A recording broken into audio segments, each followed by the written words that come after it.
Hello, everyone. Stakuri here. And I'm Gabby. And welcome back to the podcast, my hoes. I'm going to go ahead and say this right now from the beginning, guys. I screwed up. I did. I really did. I made a promise this last time that this was going to be a 2-part episode. I was wrong, okay? The sheer insane story of Ibn Battuta over the course of creating this thing made me think, oh, yeah, no, I could totally split this into 2 parts. It'll be fine. And then I got like 8 pages into this, and I was like, okay, I'm not halfway to the point here that I thought that I was going to end this thing. So, as it turns out, there's going to be a 3rd part to this.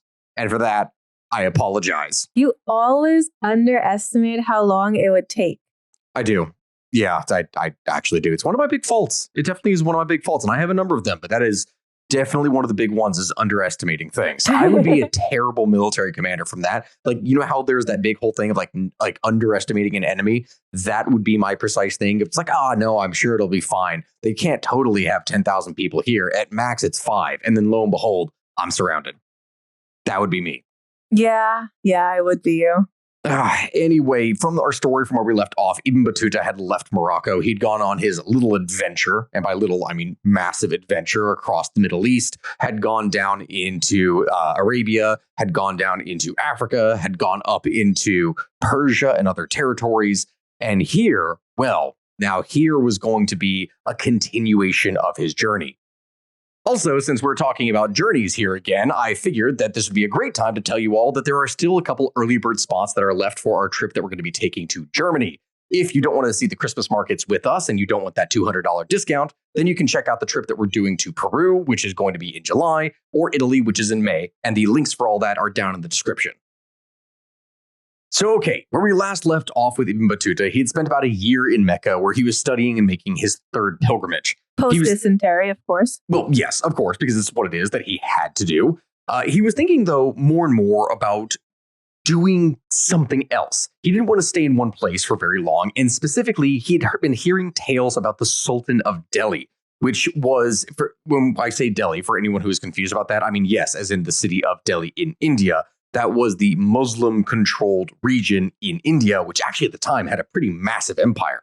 The Sultan there was reportedly welcoming scholars and judges from abroad, and if you went there, he would just give you a high-paying job. Like, if you just showed up and you were an educated Muslim, you were going to pretty much get rich there. That was almost a guarantee, it seems. At least those were the rumors. But first, in order to get there, Ibn Battuta had to get a guide. Someone who was going to be able to speak Persian, someone who knew how to get to India and knew India pretty well. So in the year 1330, he went to the town of Jid on the Red Sea. And after looking unsuccessfully for a guide to India for several months, he decided, okay, well, since I can't really go to India, I'm going to continue to travel elsewhere. Like he just completely changed his mind. And instead, he went north to Turkey. This would be the region, though at the time it wasn't called Turkey. It was just, the region of Anatolia. From there, he would be able to connect with any Turkish caravans that possibly were traveling along the Silk Road to go to India. And what he would then do is travel back into Egypt, where he would meet a friend. They would then go by caravan to Damascus, Syria. And from there, they would head north for Anatolia. Ibn Battuta's small group would leave Syria on a large galley ship that was belonging to a Genoese trading mission. And from there, they would arrive at Alanya in Anatolia. This was a town that was a pretty busy trading port, and it was especially famous for its wood, which was something that was heavily shipped down to Egypt and Syria, which historically, I'm not sure if many people are familiar with large swaths of the Middle East, but there's not all that much wood. They don't really have as many trees there, which meant that it was a very valuable commodity that you can send down. As he would describe the journey, quote, "We set out for the country of the Turks.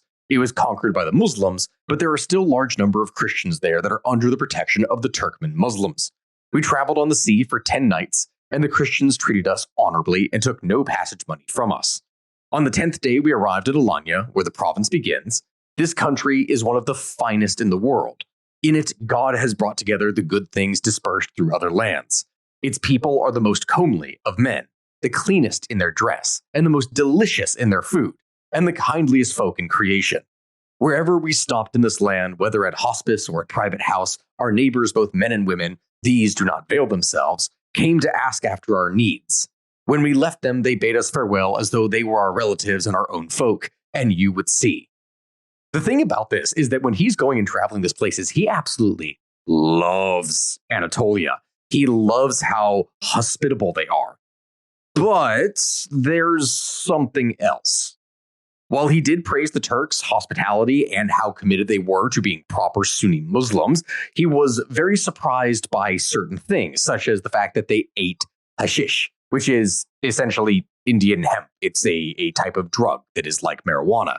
And he was shocked that they did this and just didn't care. Like they didn't think anything of it. That was something that for anyone who is unfamiliar with the Muslim faith, it's like, you know how that we talk about Mormons out in why can I not remember the name of the university? Yes, BYU. Yes, BYU. How there was that whole controversy about caffeine on campus. That's always a controversy. It's always ongoing. Yeah. So that is what we're talking about here, except in this case, it was, Indian hemp, and it was like a drug that was almost like marijuana. And he was shocked that they would be able, or not be able to, but that they would inebriate themselves using the substance when you specifically were not supposed to within Islam. And in every town that he would visit, he was welcomed by a fraternity of Muslim brothers. Every time he went to a place, they would provide him with food, with shelter, and apparently they would even compete with each other, like with other fraternities, for the honor of entertaining their guests. And whoever could entertain them the most, whoever could give them the biggest welcome, that is how they earned like a great and honorable place in society. As he would say about the whole event, quote, "We stayed here at the college mosque of the town. Now in all lands inhabited by the Turkmens in Anatolia, in every district, town, and village, there are to be found members of the organization known as the Young Brotherhood. Nowhere in the world will you find men so eager to welcome strangers, so prompt to serve food and to satisfy the wants of others. The members of this community work during the day to gain their livelihood and bring what they have earned in the late afternoon. With this, they buy fruit, food, and the other things which the hospice requires for their use. If a traveler comes to town that day, they lodge him, and he stays with them until he goes away. If there are no travelers, then they themselves assemble to partake of the food, and having eaten it, sing and dance. On the morrow, they return to their occupations and bring their earnings to their leader in the late afternoon." So in other words, from all this, again, there was major competition between these varying different groups as to, well, how well they could entertain. And he was going to take advantage of this as much as possible. Ibn Battuta would stay in the homes of important leaders, some of them even related to the Il Khan of Persia himself. And at every single place, as was custom, he was given hospitality gifts. Sometimes people just gave him money. Sometimes they gave him robes. Sometimes they gave him a horse or even a slave. Like just anything and everything that you can think of that would have been a good gift back in the day, he was going to get. And oftentimes a letter of introduction that he would then be able to use to the next person or place where he was going to be going to along the trip to, have a nice place to stay. As he traveled through Turkey, he would see many different things. But what seems to have shocked him when he did this was that specifically there was a varying different, how do I even phrase this? The status of women, whether they were free or slave, was very different from what he had expected and saw. As he would say, and I quote, "A remarkable thing which I saw in the country was the respect shown to women by the Turks, for they hold a more dignified position than the men. I saw also the wives of the merchants and the common men. Their faces are visible, for the Turkish women do not veil themselves. Sometimes a woman will be accompanied by her husband, and anyone seeing him would take him for one of her servants." This was something that absolutely shocked him, because obviously he's coming from a region that was very pious and strict when it came to their interpretation of Sunni Islam. And you're going to hear over the course of this a lot of comments that he's going to make about women at the time. And, well, it provides us with valuable insight as to how this wasn't a singular, uniform custom and practice everywhere, where people had to closely and strictly veil themselves. It was actually different in different parts of the world. But the whole reason that I even bring this up in the first place, because in one town that he would visit, he was extremely critical of how it is that they treated slave women. As he would say, the inhabitants of the city would make no effort to stamp out immorality. Indeed, the same applies to the whole population of these regions. What they would do is buy beautiful Greek slave girls and then put them out to prostitution. And each girl has to pay a regular due to her master. I heard it said that the girls go to the bathhouses along with the men, and anyone who wishes to indulge in depravity does so in the bathhouse and nobody tries to stop him. I was told that the governor in this city owns slave girls employed in this way. And it's this point that I really just need to say something that I want you to keep in mind. Remember how I said in the first part of the story, for anyone who listened to the first episode, which I really hope that you did before going into this, the whole deal with Battuta is that he kept no notes. He told his story orally 3 decades later to another guy who embellished it. So what I can say here is that he definitely does offer us some really great insights on these places that he describes, things that in general, many people would never have even thought of writing down in the first place.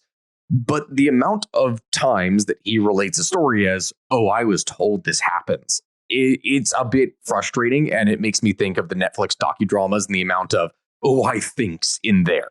But either way, that being said, there is nothing that we can really do about it. He is still easily one of the most valuable sources for insights into this time, and from many different places around the world at this point that otherwise we would know pretty much nothing about. But anyway, in November of 1331, Ibn Battuta and 3 friends, which would also include 2 of their slave boys and a slave girl, along with several horses and gifts from governors and hosts, they would start out towards the Black Sea. Now, Ibn Battuta had benefited greatly from the generosity of the Turks. This was obvious. He was traveling in style at this point. But the next part of the trip was not exactly going to be easy, because he would end up getting caught in a raging river. He would be misled by a guide who got the party lost and then demanded money from them. He would almost freeze to death, but they would end up making it through. And they would arrive at the port of Sinop on the Black Sea, and they were ready to leave towards the steppe lands, the home of the Golden Horde. And I'm going to need to explain that because there's probably a bunch of people who've never really heard of this thing before. When Genghis Khan died, he divided the Mongol Empire into 4 different khanates, these being, where they would have the individual khans who would rule this territory, and these were for his sons and grandsons. The Golden Horde was the northwestern khanate. This included much of Eastern Europe and Russia and was a very large territory. The interesting thing to note about this is that unlike when the Mongols went and conquered Persia, and they then settled down in the cities and they adopted Persian culture and these types of things, or how the Yuan dynasty did the same kind of thing in China, where they settled in and became Chinese or, adopted that culture, the Golden Horde didn't really do that. They maintained their nomadic customs on the Russian steppes, and as a result, would continue on as a Mongol horde for many, many years. And so after waiting more than a month for good weather, Ibn Battuta and his small party would board a ship and they began to cross the Black Sea. Severe storms, though, would hit, and when this happened, it would almost cause the entire ship to capsize. But after several days of panicking and almost disasters occurring, they would manage to arrive at the opposite coast. They then would reach Kaffa, which was a Genoese colony, which had around 200 ships in its harbor. And here, traders from all over Europe had gathered. From Genoa, from Egypt, Russia, Venice, elsewhere. This is where some of the biggest and best traders across the continent were gathered. The thing is, though, there was only one mosque. This being because, unlike a lot of the places that Ibn Battuta had visited up until this point, Kaffa was a Christian settlement, something that was still in Christian control. And so when the church bell rang that, was signaling the time, we're calling people to church, Ibn Battuta and his friend actually ended up being offended by this because they were so used to being surrounded by so many Muslims that it was like this shocking thing that this was a place where Christianity was dominant. So they went to the top of their lodging and angrily started to call on people to arrive for prayer, like for Muslim prayer. And some other Muslims in the area then had to rush to them and try to stop them because that could potentially lead to a religious fight inside of the city and get them all expelled. And that is not something that they wanted to do. The next day, he would move on to another city with a much larger Muslim population because they just simply didn't want to stay in that kind of place anymore. And this is something that, as we tell his story, you're going to hear quite a bit about. He is an extremely valuable resource for describing these things, but he definitely has a lot of his own biases that are made very painfully obvious. So, at the Black Sea ports, they could see the trade goods of the steppe. They could see the grains, the timber, the furs, the salt, the honey, the wax, all these valuable things, as well as the stuff that was coming along the Silk Road from Persia and China. And everywhere you looked, there were slaves, war captives, the sad children of poor parents who sold their children to survive. Did people really do that? Yes, They sell they their did. children to survive. So in a time of famine, this was one of the most common. Think about this. You have a farm. What is the labor on a farm? Children. Typically children. This is one of the reasons why farming communities are very fertile usually, is that children were free labor. What happened if a farmer didn't have kids? They usually had to hire help, but that was expensive and it wasn't good for them. Like farming was a very family dependent thing. That's what you had to utilize. Or you use slaves. Like, where do you think plantations? Like, that's where the whole thing would come from and why they would do that. Because they couldn't have enough kids. Yeah, it was it was way more labor dependent and also more brutal work. And that wasn't something you wanted your children to be doing. Yeah, it's not a clean thought, but that's the reality of it. And so let's say that you had a drought, something happened and half your crop died. Yeah. Well, now you're not going to have the food necessary to feed your entire family. Okay, that's wild because your the entirety of kids not being sold into slavery would just be, is there going to be a drought or not? That is a wild thought. Yes, and that literally would happen. That is what would happen. And so these children would go to the slave markets in Cairo. Potentially from there, some of them could have been turned into eunuchs and shipped off to an Ottoman court. You could have had something where they would be sent to the sugar plantations that existed on Cyprus, or be sent as servants to rich households inside of Italy because there were whole thriving Muslim communities that were there, or just sent off to some other households. You never really knew. So when they would arrive then at Al-Kiram, which was another city, and this one you can already judge from the name, was definitely not a Christian settlement, Ibn Battuta's party of travelers finally heard some good news. They had managed to arrive just in time to make the 700-mile-long trip to the Volga River under the protection of the king of the Golden Horde, who had actually just traveled a few days ahead of them, so they were very, very close to being able to catch up and actually be part of a large caravan. So they bought 3 wagons, they got the animals to pull them, and they rushed as fast as they could to go and catch up. And soon, they would catch up to the caravan of the Kipchak Khan, Ozbek, who was the king of the Golden Horde. The Khan's caravan was described at this time like being a massive, vast city, something that would move with its inhabitants, with mosques, bazaars, the smoke of kitchens rising in the air as they cook on the march. It was literally a mobile city. Because remember what I said in the beginning, the Golden Horde did not adopt a settled lifestyle like the Mongol conquerors of Persia or other regions. They kept their nomadic traditions. And as he settled in, Ibn Battuta was shocked at how well the animals were treated. And by well they were treated, I mean the fact that they weren't just stolen. Because, well, there's a very key reason. As he would say, every time the Turks would halt, they would just loose their horses, their oxen, their camels, and they would drive them out to pasture just free. Night or day, they didn't have shepherds, they didn't have guardians, they just let all the animals loose. That is shocking because in any other society around Earth, what would be happening there at the time is you let your animals out, and since animals are a huge sign of wealth and are very valuable, someone is likely to come along and steal them. But this didn't happen here. And the reason he said so is because this was because of the severity of the laws against theft.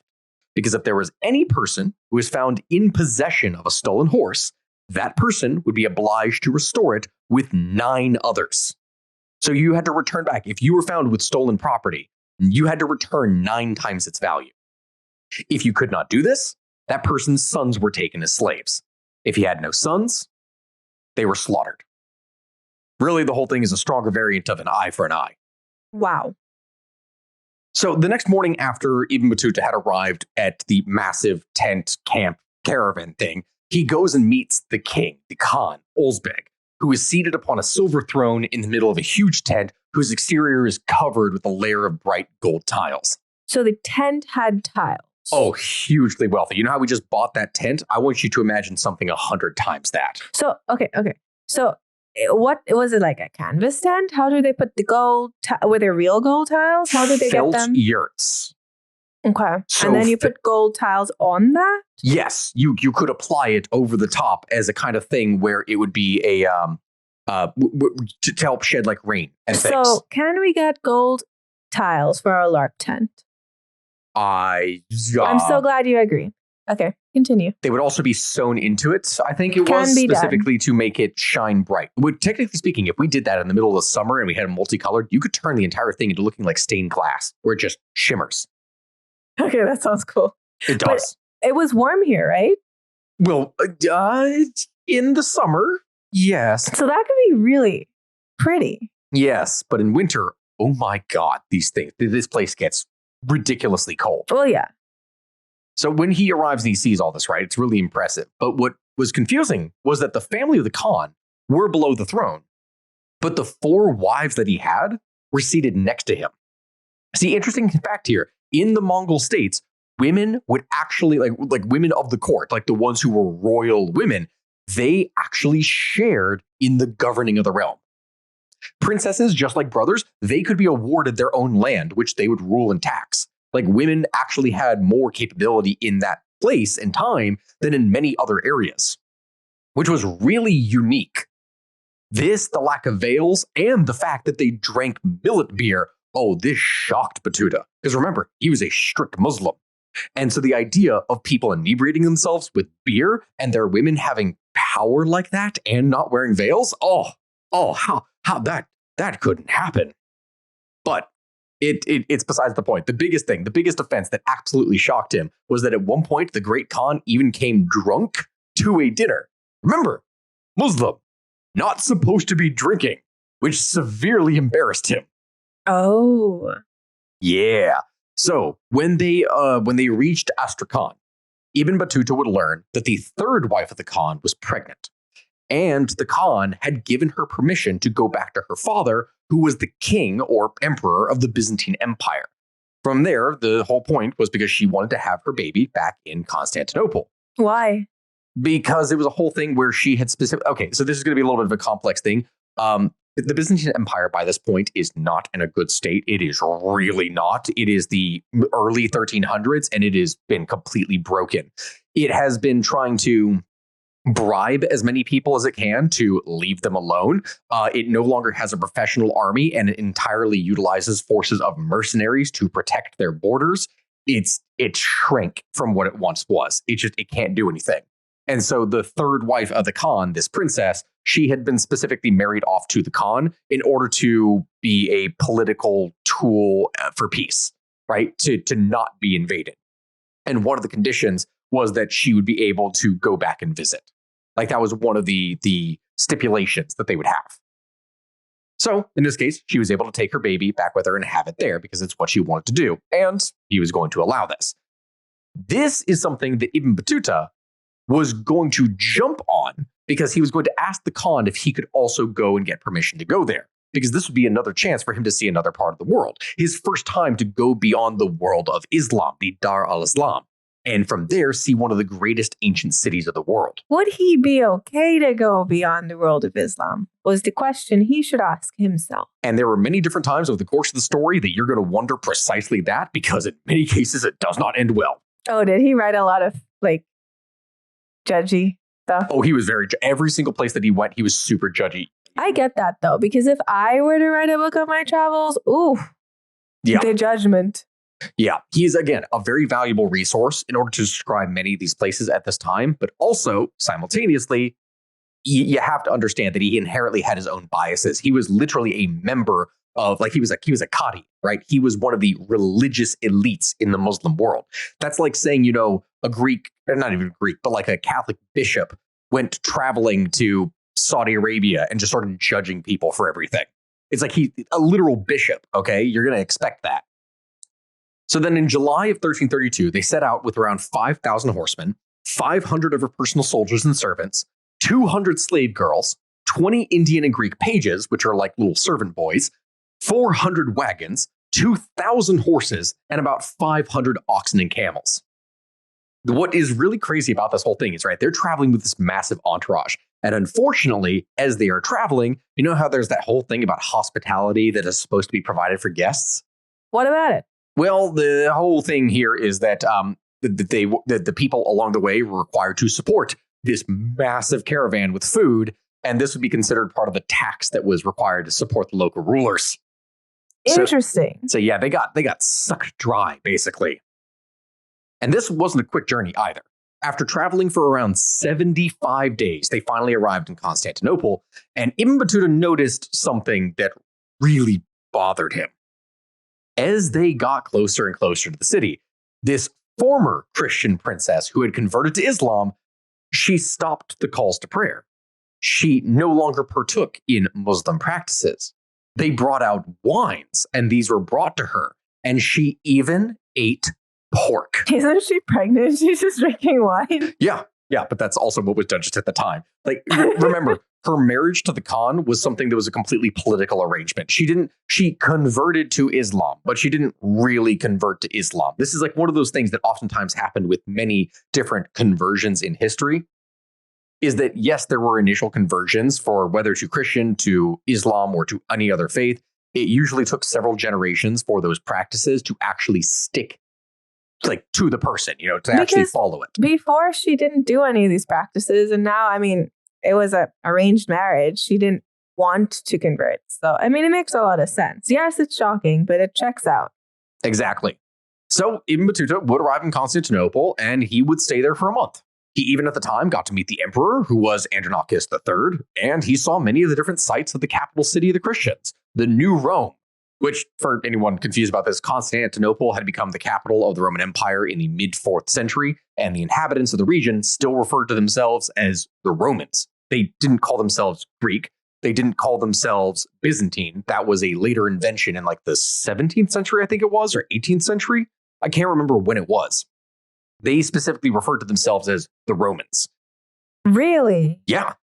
He even went and saw the great Christian cathedral of the Hagia Sophia, though he did not actually ever go inside. Actually, on that note, I still think I remember seeing something here. I remember seeing a story about people like in Turkey that straight up did not believe that the Hagia Sophia had ever been a church, that it had always been a mosque. And that shocked me that some people would never have seen that there before. That's like people in Spain not knowing that large swaths of the South had been, Muslim controlled before. I think maybe they just don't go over that time period. You know what I'm saying? I don't know. Why would it be taught? Because it's an important part of the history, I guess. But well, yeah, it's an important part of the history, but maybe they weren't proud of it. So it's just not really brought up. I don't know. That's a very important question then. So this princess that Ibn Battuta had escorted with, she decided to stay for some time with her father in Constantinople and, just basically resume being a Christian princess. That's what she would do. But she gave permission to her escorts to return home to the Kipchak Khan. So Ibn Battuta would once again set off for the steppe, the grassy lands of the nomadic Golden Horde. However, when he went back to the steppe, it was no longer as nice as when he went the first time.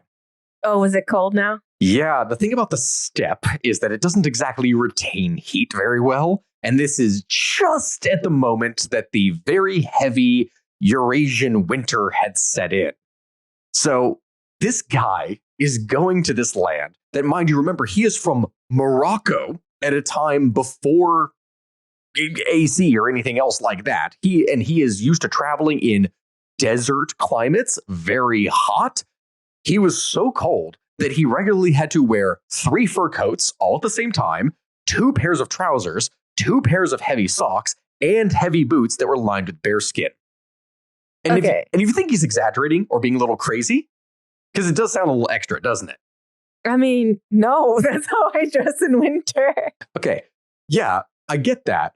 But for a lot of people, they're going to think that he's a bit crazy until they know that whenever he washed with hot water, like water that had literally been heated over a fire, and then he tried to wash his face or other things, the water would run down his beard, and before it reached the end of his beard, it would freeze. How did people stay warm? So the yurts, like the actual things they had there, were very well constructed. Remember, these things were made out of felt, so it was like giant animal skins. Very, very warm, especially with how they would be multi-layered. They would be sealed with, God, why can't I remember the term? So they used oil, they used fats, they used all different kinds of things that would provide a kind of seal on it that would stop heat from being able to escape. So they were very good at that. They would have fires inside of these yurts. I'm assuming the baby boom after winter was wild. Oh, yeah. And also especially remember that it was men having multiple wives. So also, yeah. The thing is, that would actually keep you pretty warm if they all shared a tent.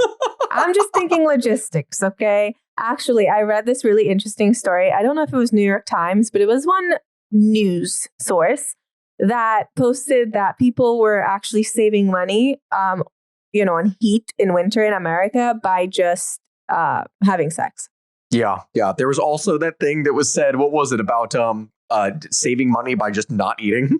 Well, yeah, a lot of people eat once a day. So, I mean, we're doing great, guys. This is going to sound so weird to say, but it would be very funny, sad in this scenario for why, but sad but funny if it simultaneously solved the obesity crisis and also the population issue just by virtue of people sleeping around more and also eating less. But inflation is going to take us out. I don't think people can afford to have kids. Oh, yeah, no, they cannot. They absolutely cannot.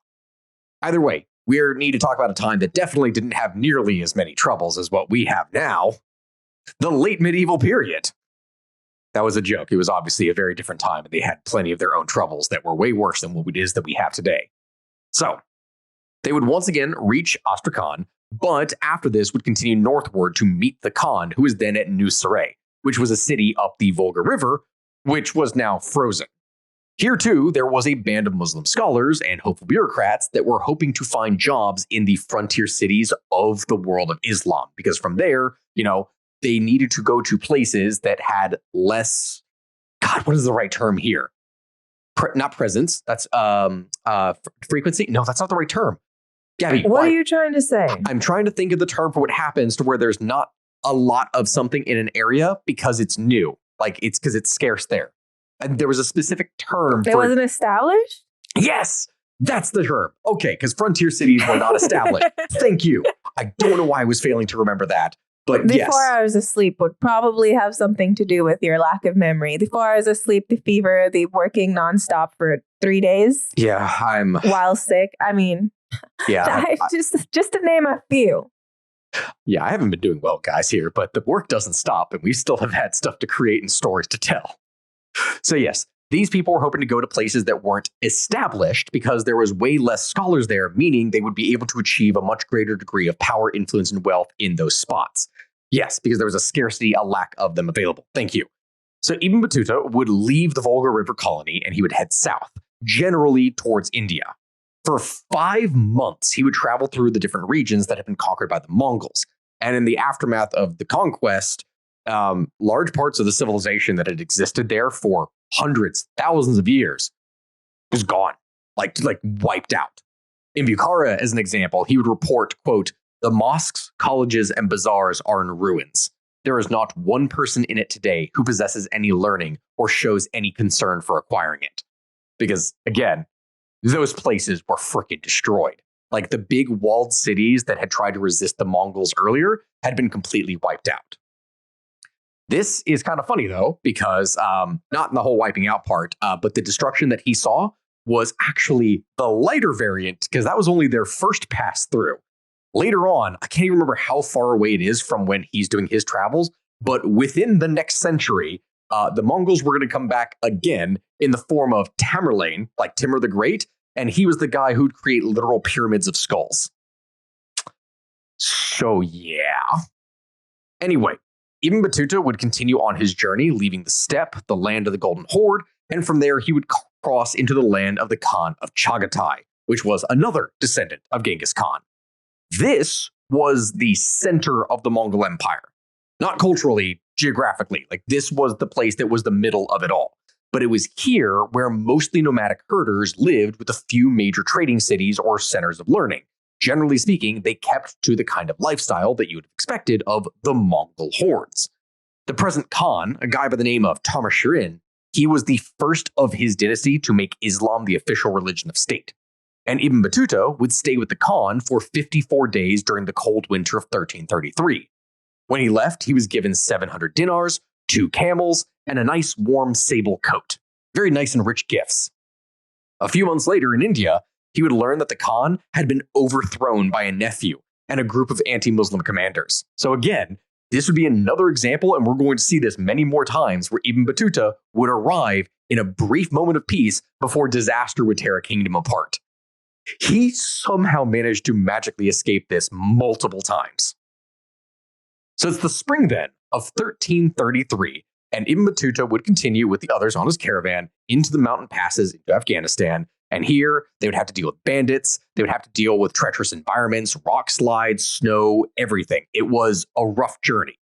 And after a 4-month journey through this land and the land of Chagatai, they finally rode into India, here ruled by a Muslim conqueror. And it was here that Ibn Battuta had hoped to finally settle down and get a high-paying job and live out his days. He had finally arrived at his final destination. Or had he? Had he? No, he had absolutely not. If that was the case, then I wouldn't be saying that there would be a part 3 to all this. See, Ibn Battuta would enter India through the high mountains of Afghanistan, and from here he would follow the footsteps of the Turkish warriors who in the previous century had conquered the Hindu farming people of India and established the Sultanate of Delhi. This was a state that didn't necessarily last all that long, but it was very violent, very quick, and it gobbled up large swaths of India very quickly. The first wave of Muslim soldiers that came in weren't actually trying to settle down. They instead were there more for raiding and establishing bases of operation. They would loot towns, they would smash the images of the gods of the Hindu worshippers. But when they would come back later as full conquerors, instead of trying to convert the entire population, the kings who conquered everything decided, hey, you know what would be great? We have this whole thing in Islam called a jizya tax, where if you don't convert and you keep your local religion, you're allowed to do it, but you got to pay an extra tax. And kings like their taxes. So rather than slaughter the peasants, they would largely allow people to live and let live with their native faith, but they would then have to pay an extra tax. They would replace the local Hindu leaders with Turks from Afghanistan, and from there, they would conquer and unite a large area, something that almost reached to the southern tip of the continent, or the subcontinent, I should say. But the thing is, these were foreign invaders. They were Muslim sultans in an area that was overwhelmingly Hindu. They would face constant opposition from the Hindu majority in India, who time and time again would continuously rebel against their conquerors.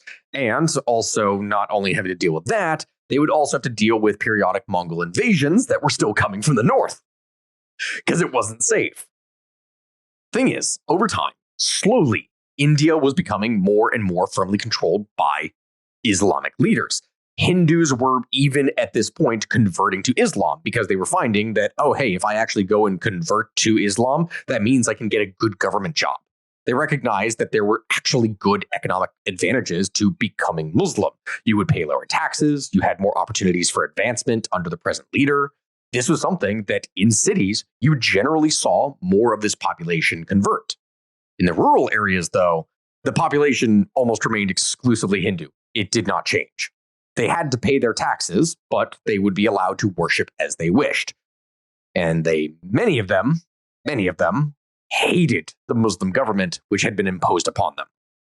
This is where you would see some of the greatest concentrations of resistance. In order to strengthen his hold on India, the Sultan who ruled from Delhi needed more people. He needed more judges. He needed scholars. He needed administrators. He needed warriors. He needed writers. He needed poets. He needed entertainers. He needed literally everything that you could possibly have in order to be able to run a state and maintain it. To do this, since he couldn't really get it from the local population, because, even the people who converted to Islam from the area were not necessarily fully trusted. Remember, the whole thing we talked about with that Byzantine princess? You couldn't really trust recent converts. So did they have like a set amount of time they let someone be before they could trust them? That's a great question. It's going to be dependent upon the time, place, culture, and there's going to be different rules. Like a little initiation time frame. What are a trial period? Yeah. So for some, it was literally just the next generation. For others, like in the case of probationary, that's what it is. Like when you get a job and they're like, oh, you have 90 days where you have absolutely no benefits, but you're going to do all of the work. And then we'll decide if you're going to keep you. Like, did they have one of those, a probationary period? I guess you could say so. There were some that went and put this back way far. Like as a key example, remember how Spain conquered, or rather it was Castile and Aragon and Portugal, the whole Reconquista. They conquered Spain back from the Muslims who had invaded centuries earlier, the whole thing with Al-Andalus.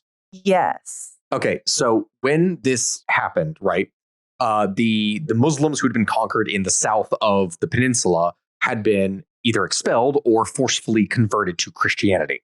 Like the Jews, the Muslims, these people were forcefully converted, or converted willingly just to try and maintain their own livelihood in the state. Anyway, the reason I bring that up in the first place is because when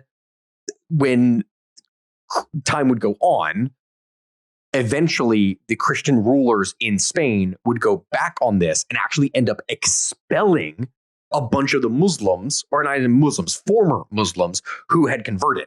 And I don't mean that they who had converted, like from their individual generation. I mean people who had been Christian for at least 2 generations at this point, and yet they were completely kicked out of the country because they could not deem to be trusted by the state. They didn't trust recent converts. Interesting. So it's going to vary depending upon the time and place. The Sultan was faced with a similar kind of situation. You couldn't trust the local population. So instead, he would recruit foreigners and he would reward them with fabulous gifts and very high salaries. Oh my God. We're going to describe this here in a second for what Ibn Battuta reportedly got paid when he was there. And it's pretty insane. Persians, Turks, Muslims from across Dar al-Islam, all these people flocked to the new empire looking for great rewards. Persian was the language at this point of the ruling elite, which pretty much meant that the capital city was isolated. It spoke none of the local language around it. It only spoke Persian, which was the language of the foreign conquerors. And it was here, from Sultan Muhammad Tughluq, that Ibn Battuta would try to gain employment. Now, when I talk about this guy, here's the thing. I'm going to have to specify this. Muhammad Tughluq was a person who is going to go down in history as an interesting character, to say the least. He was an amazing scholar. He was very bright. He was very kind and generous to people. He was also very erratic. He was very eccentric. He was an extremely violent and vindictive and paranoid ruler. He was a lot of things. He learned how to write Persian poetry and mastered the art of calligraphy. He could debate legal and religious issues with scholars as he was very well learned. He had learned Arabic in order to read religious texts like the Quran, and he would shower gifts on scholars and Muslims who he trusted. He sounds well-rounded. Like a well-rounded guy who's just a little bit angry. I think a lot of people are just a little bit angry. Yeah, but he also made a lot of bad decisions. He had a tendency to go way too far, whether it was about which battles to pursue, where and how to establish his government, listening to the people around him, how to handle the economy. Like, he gave away so many gifts and did so many things and wasted so much money that he almost bankrupted the entire state. And what ended up pissing off a lot of people, he wasn't, he was very cruel with how he would administer justice. Like, this was a guy who was known as a cruel man, even by the Middle Ages. Like, and we talk about that. People usually talk about medieval punishment and that sort of thing. He was famous for being cruel in his justice, even back in the day. He was responsible not only for having rebels and thieves punished with cruel deaths, but also Muslim scholars and holy men. Basically, anyone who questioned him about his policies, even if they happened to be just a friend of a person who did, this would bring them up on a list that was the equivalent of Stalin calling for quotas of people needing to be executed. Anyone who questioned him, any friends, any association, you were dead. He was paranoid and fearful of any kind of criticism. As one observer would write, quote, "Not a week passed without the spilling of much Muslim blood and running the streams of gore before the entrance of the palace." What? Yeah, if you're wondering what it is I'm talking about, this reportedly included cutting people in half, skinning them alive, chopping off their heads and displaying them on poles as a warning to others, and having prisoners tossed about by elephants who had swords attached to their tusks. Okay, points for creativity, but when you said he was like a little bit of an angry ruler, I thought maybe he imprisoned some people, as would a reasonable person do if they were paranoid. But the elephant tusk thing is next level demented. Especially since elephants, generally speaking, don't want to do that. Like, you have to actually torture an elephant to turn it into a war tool. Any elephants that want swords on their tusks, first of all. Wouldn't the tusks be enough? Yeah, you'd think so. You would think so. So, as Ibn Battuta would write, quote, the Sultan was far too free in shedding blood. He used to punish small faults and great without respect of persons, whether men of learning or piety or noble descent. Every day there are brought to the audience hall hundreds of people, chained, pinioned, and fettered, and they are executed, tortured, or beaten. What is he afraid of? Yeah, I know, right? So, like, what exact? I understand dangers of being a ruler back in the day. Remember, literally everyone around him is a potential enemy. They are a minority ruling class, ruling people that hate them. I get that, but they gave them so many bribes, okay, to not kill them. Why is he killing everybody? To save money? No. On having to buy their loyalty? He was an absolute ruler from all definitions of an absolute ruler. He was a guy who could not be questioned, because if you questioned him, potentially that meant that you could have been working with a general or some other kind of bureaucrat to oust him. Don't get me wrong. I absolutely love his style, but I think maybe he's doing a little bit too much. Yeah. A tad. So you could say that working for this man was very dangerous. It naturally was. But if you survive, which feels like a weird thing to say, but it's real. If you survive. Feel like that's just employment, though. If you survive. It's true. The rewards would be massive. So in late 1334, Ibn Battuta goes to Delhi to seek official employment. And there he signs a contract agreeing that he is going to stay in India. He goes and he cleverly assembles a range of gifts for the Sultan. He gets arrows, he gets some camels, horses, several slaves, other goods. How are people just gifting slaves? This whole entire episode. Slaves are everywhere. I mean, it's just a gift. Yeah. A gift a person. This is a place that is constantly at war, right? The population, a lot of people are reproducing. There's a lot of babies being born. Simultaneously, there's a lot of places that are being conquered and burned. There are places that are suffering famine. There are slaves everywhere, especially in the system. The biggest slave trading region in the world was across Central Asia and going down into Africa.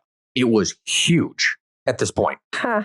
And so So Ibn Battuta goes and he gives these gifts. And the reason he does so, why he is giving a gift to the Sultan, is because everyone knows that if you gave gifts to Tughluq, if you made him happy, then he was going to give you way more than you ever gave him. So when he arrives in Delhi, he has already given these gifts, and he in turn receives a welcoming gift of 2,000 silver dinars. And gets put up in a very comfortable, furnished house. Muhammad Tughluq at this time was not in Delhi, and so Ibn Battuta had to wait there. Tughluq had received reports about his arrival and immediately hired Ibn Battuta without ever actually seeing him. Like, he literally heard about, oh, hey, this big traveling Muslim scholar has come here to our realm. Oh, okay, hire him. Literally never spoke to him, never had any idea about him, never had anything, just heard about him, hired him on the spot. And there he would receive an annual salary of 5,000 silver dinars to be paid from 2.5 villages located about 16 miles from the city. Now, I'm saying a lot of numbers here. There's a reason why I was saying how insane this number was. The average Hindu family reportedly lived on about 5 dinars a month. And he was receiving 5,000 a year. That... He was receiving as much in a year what the average family was like literally 1,000 times what they made in a month. That's insane. Wow. So he was doing this for a while, and Muhammad Tughluq would return in June. And there, Ibn Battuta and the other newcomers who had come with him from the caravan would go and greet the ruler with their gifts. And the next day, the Sultan comes parading into the city of Delhi.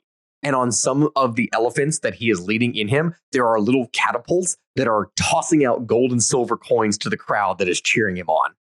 Right? This guy knows how to make an entrance. He knows how to be wild. You think? Oh, yeah, the he does. elephant tusks, that is the idea of a man who not only knows how to be wild, but he knows how to make an impression, a lasting impression. Like, who thinks of that, man? Yeah, he does. And so from this, Ibn Battuta goes to work as a judge. Problem is, he doesn't really speak Persian very well. And so the Sultan goes and gives him 2 assistants. The basic idea of it was that these would be the actual guys who would be doing a lot of the daily reading. They would have to report to him, and he would make the final judgment call. That sort of thing. Right. Right. Because he was a judge with his family from like the very beginning. Yeah. He was a judge who didn't speak the language. But if you were a judge, does that qualify you to be a judge everywhere else? I feel like there's no standardization of judges. You could just go judge another culture. Everything was still based on Islamic law. That's the thing. And he was a Qadi of Sharia. Oh, I know that. But still, it's a completely different types of tradition, right? Correct. And this is something that he would actually have to intervene in a lot. Remember how I said how judgy he was for many different places that he went. That was his job, though. So he had to be judgy. It was his nature. He was literally a judge. He was of course, he was judgy. Trade. Yes. Okay. That fair statement. I can't really fault you for that. So he was a judge, right? But also he had a ton of time to be able to join the Sultan and the other high officials on elaborate hunting expeditions. And when you would participate in a royal hunt, which remember, you had to provide the stuff that you went on the hunt with yourself, this would require getting elephants. You had to get your own tents. You had to get a massive number of servants to carry all of your stuff. It was such an extravagant expense that even with the amount of money that Ibn Battuta was making, he was still going into debt. But luckily, the Sultan was very generous and would just give him more money to pay back his debts. He would also give Ibn Battuta another job, which would help make him some more money, and that would be to take care of the Qubt al-Din Mubarak Mausoleum. Now, of course, this massive complex was something that I think that when I was reading about this, it required like 460 servants to operate it. It was huge. And so to do this, Ibn Battuta would, of course, ask for more money to take care of the tomb. Not to mention money that he would use on himself to take care of his house, to do all the stuff, and the Sultan would just readily give it to him. While he is doing all of this, though, something happens that is going to change everything. Because over 1,300 miles away, one of Muhammad Tughluq's governors rebels against him, and he instead proclaims himself as a sultan. This then causes Tughluq to have to bring his army south, and over the course of the next 2.5 years that the sultan is away battling and waging war, Ibn Battuta is living here in Delhi. He acts as a judge, giving out punishments, including one of the cases here. Remember how he hated when people were drinking? When a guy was caught doing this, he was punished with 80 lashes with a whip. Yeah. What? Yeah, that's, again, he was very strict about it. He did his job from how it would be that he would interpret things. 80 lashes? 80 lashes for drinking wine, yes. In addition to all this, he was taking care of the tomb, which required a massive number of workers. He would collect debts from his village. But this became very hard because there was a disastrous famine that would end up hitting northern India in 1335, and it would last 7 years. As he would say, thousands upon thousands of people would perish of want. And naturally speaking, you can't really collect debts and taxes from people that are dead and have nothing. So he was forced to help to give them charity to the poor in order to try and preserve them. And he was just trying to maintain things at this time, and it was tough. The Sultan would eventually return, and his campaign was not successful. Because of this lack of success and because of some other issues that were going on, the army officers and a governor near Delhi also then launched a rebellion. The empire was basically disintegrating around Muhammad Tughluq. This time, though, he wasn't going to fail. He was a very skillful soldier, and he would march out to secure the town. Ibn Battuta ended up witnessing all of this, and future historians were specifically going to talk about his accounts when describing it, as the traitorous leaders were captured and then thrown to the elephants, exactly as I explained. The quote that he has describing this says, "They started cutting them in pieces, with the blades placed on their tusks, and throwing some of them in the air and catching them. All the time, the bugles and fifes and drums were being sounded." So literally, as these elephants are stomping on these guys and ripping them apart with tusk swords, they're just playing drums and shit. It's a show. It is literally a show. It sounds like something you would see in Game of Thrones, though. Yeah. Not something that would be real. Hey, like, history is wilder than fantasy. Hate to say it, but do we know if that's true or exaggerated? There are many different accounts that describe him doing very cruel things. So yes, this is more than likely true, and he is just one of the best accounts that we have specifically describing it. But many people would talk about specifically what it is this guy did.